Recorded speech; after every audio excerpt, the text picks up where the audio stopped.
Harusnya pada pekan ini ada 6 orang dari Yayasan Pesantren Indonesia yang harusnya memenuhi panggilan oleh pihak dari penyidik Direktorat Tindak Pidana Ekonomi Khusus Barreskrim Mabes Polri. 6 orang ini merupakan pengurus dari Yayasan Pesantren Indonesia yang menaungi Pondok Pesantren Al Zaitun yang dipimpin oleh Panji Gumilang. Termasuk 2 diantaranya merupakan anak dari Panji Gumilang yang merupakan ketua pengurus dari YPI berinisial IP dan juga satu lagi berinisial APU yang merupakan sekretaris pengurus dari YPI. Namun hingga saat ini memang pihak dari penyidik mengungkapkan belum ada keterangan ataupun belum ada saksi tersebut hadir untuk memenuhi panggilan. Meski demikian, pihak penyidik sudah menegaskan akan tetap menaikkan atau akan tetap melakukan gelar perkara untuk bisa menentukan apakah ada tindak pidana dalam kasus ini sehingga bisa menaikkan status atau tingkat perkara ini dari yang sebelumnya ke penyelidikan ke penyidikan. Terkait dengan hal ini tadi sebenarnya kami sudah sempat bertanya kepada pihak kuasa hukum dari Panji Gumilang melalui sambungan telepon. Pihak kuasa hukum menghormati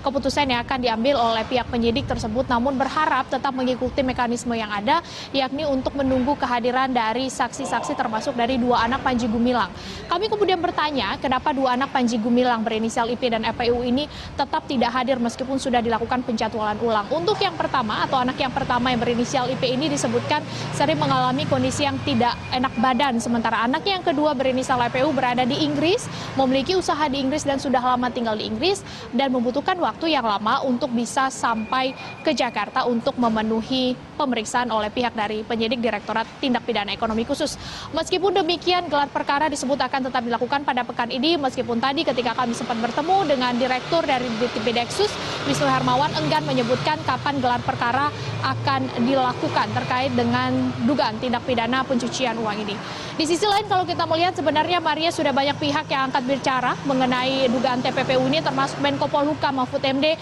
yang juga merupakan ketua komite TPPU dan meminta pihak kepolisian untuk segera menyelesaikan dan menuntaskan perkara ini karena PPATK juga sudah menyerahkan laporan hasil analisis, laporan hasil pemeriksaan kepada pihak penyidik sehingga bisa menjadi modal dan juga bisa menjadi bahan pendalaman lebih lanjut oleh pihak penyidik untuk menentukan mengenai status perkara ini. Karena ternyata PPATK menemukan ada transaksi hingga 15 triliun rupiah yang dilakukan oleh Panji Gumilang. Pihak penyidik juga pihak kepolisian dalam hal ini Barreskrim Mabes Polri juga ternyata menemukan ada dugaan transaksi lainnya yang dilakukan oleh Panji Gumilang, mulai dari dugaan korupsi bantuan operasional sekolah, dugaan penggelapan dana hingga penyalahgunaan dana zakat di Pondok Pesantren Al Zaitun.